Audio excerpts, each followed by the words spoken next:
নির্মাণ সামগ্রী বিক্রেতাদের টার্গেট করে এক অভিনব প্রতারক চক্র প্রতারণার জাল বিস্তার করেছে কেরানীগঞ্জে। গত মঙ্গলবার একটি নম্বর থেকে কল করা হয় কেরানীগঞ্জের মনুব্যাপারীর ঢাল এলাকার নির্মাণ সামগ্রী ব্যবসায়ী হাজী মোহাম্মদ মোহনকে। নিজেকে ক্রেতা পরিচয় দিয়ে ৩০,০০০ ইট কেনার কথা বলেন তিনি। তাৎক্ষণিক ৬,০০০ ইট পৌঁছাতে বলেন অর্ধ কিলোমিটার দূরে একটি স্থানে। ইট পৌঁছানো শেষ হলে টাকা পরিশোধের আশ্বাসও দেন ওই ব্যক্তি। কথা মতো ইট পৌঁছে দেন হাজী মোহন। স্থানীয় পুরাতন ব্যবসায়ী ও নিজ এলাকা হওয়ায় তিনি নির্দ্বিধায় ইট সরবরাহ করেন। ৬,০০০ ইট সরবরাহ শেষে ওই ব্যক্তিকে ফোন দেন টাকার জন্য।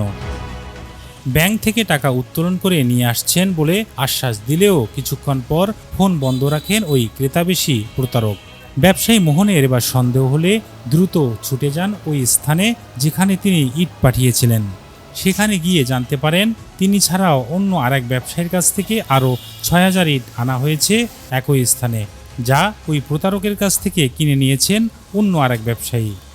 ততক্ষণে ওই ব্যবসায়ী প্রতারককে মোবাইল ব্যাংকিংয়ের মাধ্যমে ইটের মূল্যও পরিশোধ করেছেন। এ যাত্রায় প্রায় ১ লক্ষ টাকা হাতিয়ে নিয়ে যায় প্রতারক চক্রটি। আমি হাজী মোহাম্মদ মোহন, মারি এন্টারপ্রাইজের স্বত্বাধিকারী। আমার এখানে একটা কুচক্র আইসা ওই আমাকে টেলিফোনে বলতেছে যে এরকম আমার ইট লাগবে ৩০,০০০। পরে আমি বলছি যে ঠিক আছে দেবো। তো এইরকম বলার পরে ওই জায়গাটায় ট্রাক যায়, কিন্তু ওই আমার থেকে বলছে যে ঠেলা গাড়িতে দেবেন সকালবেলা। তা আমি সকালবেলা মাল পাঠিয়ে দিচ্ছি। ওই বলছে যে আমি ব্যাংকের থেকে টাকাটা তুইলা আমি আপনারা দিয়ে যাবো 11টার দিকে। তা আমি 11টা অপেক্ষা রয়েছি।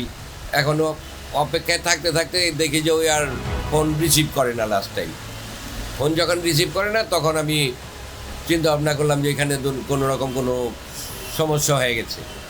তো পরবর্তীতে আমি গেলাম, যখন শুনলাম যে এখানে মাল আরেকজনের দোকানদার, ওইটা আমার ওর এক ভাগনা তুহিন, তো ওর এখানে নিয়ে বিক্রি করছে। তা আমি তুহিনের এখানে গেলাম। পরে তুহিন বললো যে মামা আমার থেকে তো টাকা নিয়ে গেছে, তো আমি ওরে দেখি নাই প্লাস টাকা নিয়ে গেছে আমার কাছ থেকে বিকাশে টাকা দিছে। হ্যাঁ, বিকাশের মাধ্যমে টাকা দিছে। তো বিকাশের মাধ্যমে টাকা দিছে পরে মানে ওইও বলতেছে যে আমি তো চিনি না।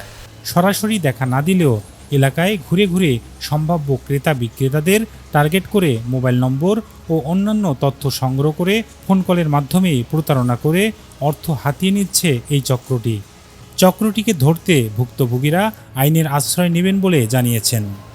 আইনগত ব্যবস্থা আমি প্রয়োজন হলে যাব। আইনগত ব্যবস্থা, আমার মাল যদি আমি ফেরত না পাই তাহলে তো অবশ্যই যাব। আর পুলিশ যেহেতু দেখা গেছে, পুলিশ ওখানে আসছিল, ওই যে অন্যজনে নিয়ে আসছিল, ওইটা দেখছে, আমারটাও দেখছে। পুলিশে আমাকে বলছে যে আপনার মাল আপনি নিয়ে যান। নতুন এই প্রতারক চক্র হতে সতর্ক থাকার আহ্বান এই ভুক্তভোগীর। হ্যাঁ, আমি ব্যবসায়িক ভাইদের বলতে চাই এইটাই যে যেমন ওনারা সচেতন হয়, এরকম টেলিফোনের মাধ্যমে বা কোনো ইয়ের মাধ্যমে এরকম মালটাল চাইলে বা দিতেছি, ব্যাংকের থেকে তুলে দিতেছি বা কোনো রকম কোনোভাবেই করতেছি, মালটা পাঠায় দেন, এরকম মাল কোনো জায়গায় কেউ পাঠায় না। মুস্তফা জাহিদ, JATV, কেরানীগঞ্জ।